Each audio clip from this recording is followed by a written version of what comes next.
Hello everyone, I'm Conquering History Games, and welcome back to part 22 of my Eastern Roman Empire campaign here in Crusader Kings 2. So we're just gonna join this war with Genoa, just to help them win. And then we can all move on with our lives. I don't think I'm gonna need that many forces. That'll be plenty to deal with the Croatians. Let's have you all meet over here. May our enemies tremble! I didn't talk about what it was that I've been working on a lot, so one of the reasons that I'm getting kind of tired is, well, I have a lot to... Of course, there's a peasant uprising. Where? Is it up here? Where is it? It's out here in France. Whatever. One of the reasons that I'm kind of getting tired is I have two major research papers that I got to do this semester. One of them has to, long story short, it has to be something in the ancient world, and the second one I have to do is something with the French Revolution, and I have just been banging my head against the wall trying to figure out what exactly it is that I want to write about, because I want to write something that I could, like, this isn't some undergrad shit where it's like, you do write 5 pages or whatever. Now, undergrads have to do more than that for a big research paper, but what I'm saying is, it's, the Scots have attacked me. It's like I'm looking for something that's got to fill about 20 pages about the French Revolution, and I just can't seem to pick a topic. I can't think of anything with that being something like overdone. I try to do something that I think the professor is going to enjoy, meaning like it's different, but it's also good. Does that make sense? God damn, what's going on here? Why are we losing so badly? They still control Lucca. Which one's Lucca? I don't even... Hold on. But anyway, I'm very sure about what I want to do. It's what? This? Vigilia. Or it's this island? I guess it's that one county. Okay, hold on a sec. You know what? We're just gonna assemble the entire army, and everybody do their own thing around here. How big is the Scottish army? Oh, it's absolutely minuscule. We're just gonna assemble all these people over here. And in terms of dealing with the French, yeah, we actually, I think, could just disband all of these. We don't need all this. We will bring these guys together, though. We'll just get a second army up here taking land. Yeah, anyway, so the thing that I'm doing for the Ancient World class is because the class is called Ancient... I just disbanded my Reds and News. Whatever. It's called Ancient World and Film, which, by the way, so much freaking reading in there. This is actually the second time in my life I've ever taken an academic class that had to do with film. Wait. While avoiding being forgotten entirely is my primary concern, it is also equally important for me to think about how I actually do wish posterity to think of me. How can I make sure that when I die, future generations will speak in awe and wonder about my accomplishments as Basilissa, and feel inspired to emulate me? I've actually never forged a... Have I? If I did, I only did it once, I think. But I've never forged a bloodline in actual vanilla Crusader Kings 2. I've only done it in mods. So this is kind of a new experience for me. I'm gonna say I'll be a paragon of virtue, the virtuous Basilissa. Oh, she's a little bit fat. How about prosperity and knowledge? What fits with her? Yeah, 'cause she's a mastermind theologian, which you could interpret as virtue, but it's really a learning thing. So we're gonna say prosperity and knowledge. Anyway, so yeah, this is only the second time I've ever taken an academic film class, but both times I just feel like the professors are overcompensating. I don't know if it's they really are, because you know, their classes where it's like, you know, there's important thing. Film is a medium. that can be used to import a lot of things. It's not just watching. You're not just watching fucking Netflix when you take these classes, unless the film is on Netflix. Then you are. But but what I'm saying is like they can be really serious classes, and I sometimes feel the professors are overcompensating with the reading that you have to do, because I'll end up like reading more than I do in my non-film classes, because it's like they want to show it's like we're doing more than just watching movies in here. This is serious analysis. Hold on a sec. My magnificent cat curled up in its favorite spot by the window last night. I think now that maybe it knew it did not have long left in this world. At least it went peacefully. Aww. We can honor the cat. I'll become charitable. It's gonna cost me 432 gold. Damn. Just to become charitable? No. Man, losing your cats suck. At least that wasn't the super devastating one I've had before. Somebody wants me to help with the plot. Sure. My son's trying to fabricate a claim. So what I'm doing for the ancient film class... Uh-oh, Croatian army en route. Croatian army en route! Hold on, hold on. I don't think I'm going to get out of the way in time. Shoot. So what I'm going to do for the class is basically I'm going to be comparing and contrasting different versions of how Spartacus has been interpreted. You know, of course, the Third Servile War against the Romans. And the three that I'm going to compare is the Howard Fast novel, which I've never read before. I'm reading it now. I'm almost done. I know like the broad strokes of it from reading articles about the novel, but I'm actually working my way through the novel itself, which is frankly a little bit bloated, I think. I don't think it had to be as long as it is. It's not super long. The edition I have is like 300 pages, but it could be shorter. There's a lot of time spent setting up scenes and not enough time on the actual scenes. Anyway, so if you don't know, nice! Crusade for Egypt has been announced. Excellent. So if you don't know, the Spartacus novel, which the Stanley Kubrick film, which you probably do know, is based on, was written by this guy Howard Fast, who was an actual communist. He was a member of the Communist Party. And you know, that was a no-go in 1950s America. Very hard no-go. Alright, we should defeat the Croatians right now. Excellent. Alright, let's go take the county itself. And there's some distrust now. Let's come over here. Great. So I'm going to be comparing how Spartacus is interpreted in that book. Also, then I'm going to do the Kubrick film, because the Kubrick film was based on the book, but it's very, very different in a lot of ways. Hold on a sec. In order to immortalize my name, I must leave an indelible mark on the Byzantine Empire, improving my realm beyond what even my predecessors dared to acknowledge. We'll go with a bastion of theological thought. Yeah, what I was saying. I'm a mastermind theologian. Perfect. Ooh, we're having a little trouble here, aren't we? With the Binkiolin army. Alright, just about to besiege that. How much is the ticking war score? That's 40%. Okay, we're gonna get a big blip here soon. Things are going really bad against the peasants. What's gonna happen if I surrender? They get the county of Bridges.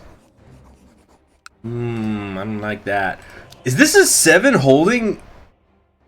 Wow, I never knew that. That's an enormous place. Wow. Anyway. So, and then the third thing I'm going to compare it to is the 2010 version of Spartacus that was done on Stars. I think it's I know it's an American. It's an American TV series, although there's New Zealand in there too.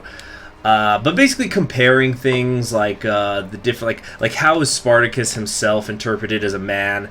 How are the ancient Romans portrayed? Like, you know, so like what kind of political messaging are we seeing in there? And it's just one of those things where, like, all history, I don't know who said it, but it's kind of there's variations of the phrase which are pretty common in academia, where there's the saying that every history is just a history of the present, meaning that, whoever is presently writing the history is reflecting their own values, or like of the values of their society, or that the writer is trying to push a certain value on the society. So, like, let me give you a super simple example. Actually, let me see if I can pull up a picture of it. Spartacus hanging. I'm trying to find a specific image from... What's going on, internet? Let's go. Oh. The servers are down. How's a search engine servers down? Okay, let's use another search engine, though. Is Ash Schwab still around? I'm going to check right now.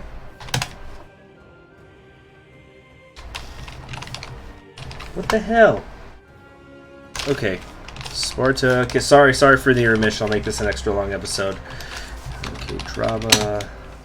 Hanging.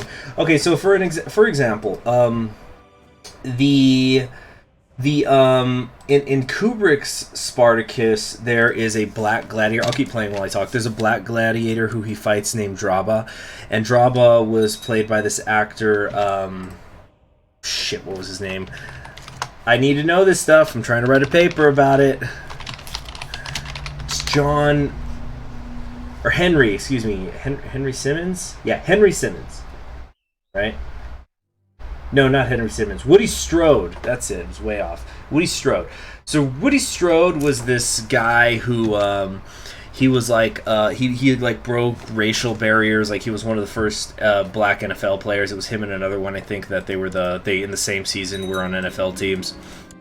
He tended to play in movies black characters who were like morally righteous, who were were persecuted unjustly for things they didn't do. And so he plays this gladiator named Draba.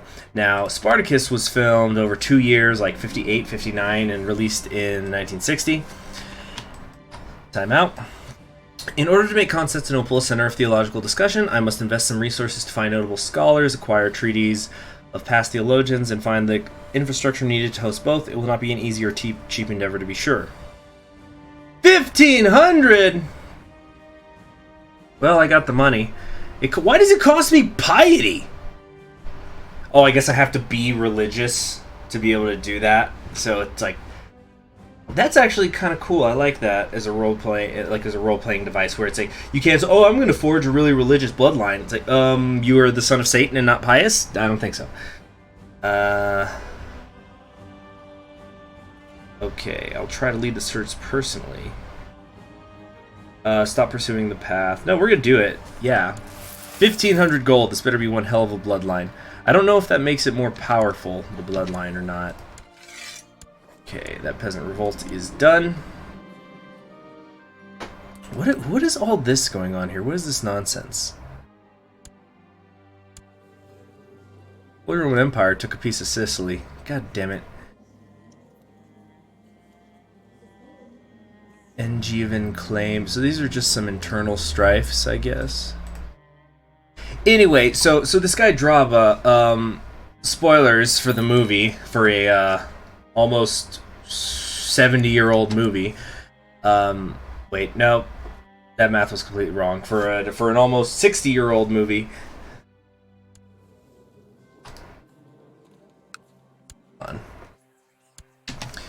But basically what happens is Draba rebels against the Romans. He tries to kill them. He himself gets killed, and then they hang him in the barracks, which I have the picture right here. Give me a second. God damn it. Trying to pull the picture up. Stupid ass Google Images. There we go. So, like, they hang him up in the barracks, and obviously this is meant to be imagery of, like, violence against African Americans, the lynchings and stuff. This is obviously a criticism of that. But this is filmed in the late 50s, sure, you've had Brown versus Board of Education, but that doesn't really mean a lot of the states are doing anything about it. And, the civil rights movement is really not going to peak for a few more years. So that would be an example of they're using Spartacus to they're using the imagery, the story of Spartacus to talk, to like push values, to push a certain type of morality through a historical lens. So like comparing that kind of stuff is part of what I'm covering in the paper, and I feel really good about it. In fact, by the time you're watching this, I probably already finished. The local Saint Castamir was an inspiration in many ways, and I wish I could live up to him. Lately, I visited his tomb a lot and listened to the tales of his miracles throughout his life. I will live up to his ideals. So I get honest and piety. Yeah, why would I not do that? Seems like an easy call. Because I've just been banging my head against the wall when it comes to this French Revolution paper, because I can't figure out what it is I want to do. And I feel really good about the Spartacus one, and I've been finding tons of great resources. Oh, do the Genoese have to end the war? That's right, huh? In the war! In the war! Fuck! You bastards! They know that I'm coming for them, so they're just gonna not end the war. Is that a thing? Are they allowed to? There we go. Cool. Alright, let's bring everybody home. So I've just decided I'm gonna work on it, finish the paper, and then I'll work on the French Revolution one later, and I'll be done with the Spartacus one pretty much already, so I'll have freed up some time. The only thing I'm struggling with the Spartacus one is how to organize it, because like I want to talk about different things, because I'm also going to talk about historical accuracy. Of course, there's always bending, because we're talking about things that these are not documentaries. We're talking about a novel, and then a movie, like a Hollywood movie, and then a television show. These are all meant to entertain. So, yeah, I'm going to talk about the historical accuracy, but it's, obviously there's going to be bends there. Like, for example, I think the best interpretation of Crassus, if you're talking about something that's true to historical Crassus, relatively true, like the closest in truth, is the 2010 Spartacus one. But that one has this whole plot line with a made-up son that he never had, so that's not historical. So then you get into this article, and this starts to become more like a little bit more nuanced, a little bit getting into the weeds of this idea of what's the difference between being historical and being authentic. So it's like, okay, yes, you gave Crassus a son he never had, but you're creating some more authentic characterizations in some ways. What's this? I imagined a situation which became more and more intimidating, with an outcome that could mean life or death. I swallowed hard and decided I would run away! No, I will stay put and fight. Whatever that means. But the thing is, I'm having trouble figuring out how I want to organize it. So, like, for example, I want to have a section where I talk about sexual morality. So, for example, again, using the Kubrick version. And by the way, I'm just talking about this shit because we're just kind of going through the motions on screen. Ooh, we're going to make a garden. Awesome. And I figure whenever I do any series and I'm getting into the 20s in terms of episode count, I figure it's only the hardcores who are sticking around, and you're like doing it for me. You know what I mean? Like, you enjoy me talking about this stuff. That's the impression that I've gotten over the years. It's hard work to clean out all the weeds for a huge garden. It will take many days and nights of hard labor to finish the preparatory work before you can even begin to grow the hedge maze. I can do it myself and become vigilant, or I can get a friend, my kinswoman, Eusebia Komnenos, whose son is the despot of Epirus. But not really, it's actually his wife who inherited it. How interesting. So we have a Basilissa and a queen. Maybe I should start going for the impressive achievement, huh? Ah, my son is finally of age. Actually, now, which one is better? This one's strong, but he's cruel, lustful, and proud. This one is kind, charitable, brave, diligent, ambitious. He's already married, which is good. Oh, that's right. Why did I marry him off to a family member? There's no bloodline. What the heck was I thinking? And the brother's wife, the Diogenes! Anyway, I'm gonna do this myself. Norway took Powys because screw me. Let's just finish up this war with the Scots. Oh yeah, what I was saying about sexuality. Okay, so like in the Kubrick one, there's a scene that actually didn't air originally. Now that the hedges are planted, and you just need to wait for them to grow, you turn your attention to other details that your garden needs. Should you add some statues to the dead ends of your maze? Magnificent statues of my family. This will make me proud, but I'll lose a lot of gold. Add some beautiful statues of religious figures. The shadows are enough decoration in the dead ends. Feels like that would scare people if you put statues in the maze where there's dead ends, because you got to figure then they're not sticking out of the top, or else people could use them as markers. That's gonna spook people. I am quite religious, so let's do that. What was I saying about sexuality? Yeah, so there's a scene that ironically did not air when they first made Spartacus. Any garden with self-respect has a fountain. Someone told you once, now you have the possibility to build a fountain for your garden to flaunt your extravagance. Build a large one in the middle. It gives me the effect of more monthly prestige. I'd much prefer if this was something...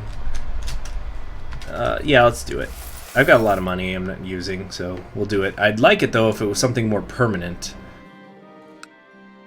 He wants to buy some of my land in Constantinople. No, I don't need to do that. Let's finish this garden event. I'll keep talking. It's time to fill out the rows of plants around the garden. You could either export exotic flowers from far away, or you could plant local species. Let's import flowers. I want to see where this is all going. Oh, that was a bad idea. Stop. There's a spot that is unused in a secluded part of the garden. Some people say it's a perfect spot for a cozy pavilion. That sounds romantic. Let's do it. Running out of money. Okay. Princess Soto of Scotland is imprisoned by me. He will lose the claim on the barony of Buckingham. But except we have one, and now one of his daughters... Which one? It said Princess Soto, right? Here we go. Sholto. So this is awesome because we can force her to marry somebody in my family, right? Or no? Ooh, who's imprisoning her? It's me, isn't it? I own you. The hedge maids and garden are finally finished. The expensive and exclusive details you added have not gone unnoticed, and your garden has gained fame for its magnificence across many realms. While creating the garden, you also learn much about how to make things grow and flourish around you, flowers, as well as relationships. I like to see things flourish. I become gardener, I'm no longer trader, I get magnificent maize, or I just get aspiring gardener and magnificent maize. Well, no, just gardener. Yeah, just gardener. Love being a gardener. That's the thing I'm looking forward to most about if I ever own a house one day. Because I'm fine with apartments. There's huge apartments. There's some apartments that they're 2 stories. So I was actually looking at some because I was thinking about if I wanted to renew my lease or not. And I was looking into some 2-story apartments that were pretty nice, actually. And they were good deals, but I decided not to for a couple of reasons. I'm just going to kind of stick around here, I think, for a little bit. And then, like, basically save up money, and then when my lease comes up again next year, get a really nice place. Just save up for now. I'm fine where I'm at. So anyway, back to the Spartacus thing. So there's a scene where Marcus Licinius Crassus is... Wait. Are you kidding me? Did he go to war again? He got attacked. Son of a bit. You know what? I'm done with it. I'm only 40 years old. I should last for a while. When I get a chance, I get a chance. Let's go do something else. Fuck. I could go after Rum again. Rum's looking pretty weak right now. They're actually defending somebody against somebody. These Soba kids are growing. Do I have time to take on Rum? Let's see. What can I holy war them for? That's going to be a nice bite. I'll probably get the coast here. What is it? Samos? It's only 2, though. That's the thing. This is 3. Much bigger bite. Or I can get a little wild here. Oh, this is all the same. Ah, maybe I should stop the Soba kids from getting stronger. Either way, these two are at war with one another. They're both kind of weak. You know what? I think it's time to go for Jerusalem. So let's see. Yeah, this will take me all the way up to Acre, so I'll have the coastline. Alright, we're not going to do it right now, though. Let's save up a little bit of money.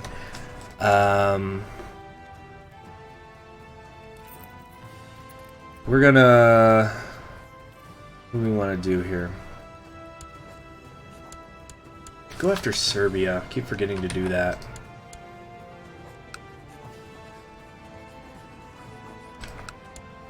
Can't go after Hungary. Wait, this adventurer is gonna make his play soon. Or no, where's that adventurer? Oh, we have quite a few righteous imprisonments.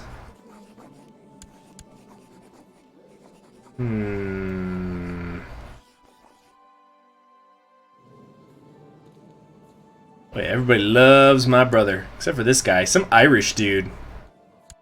He has Ulster. Way up here, this guy wants to rule the Byzantine Empire. It's like a Galba situation. Some dude from the edge of the empire. What do we want to do? We can do ducal claims. Not super into that. Maybe I should just bite off a chunk of Croatia. Yeah, he's not... There's not going to be a weak claimant on top here for a long, long time. They've got way too many good people. There are way too many kids. This guy and his brother, I think. Oh no, this is one of his children. Yeah, look at how many children this guy has, and then that child has a ton of children as well. So, let me see what I can bite off. When we declare war, we'll lose 1,000 prestige.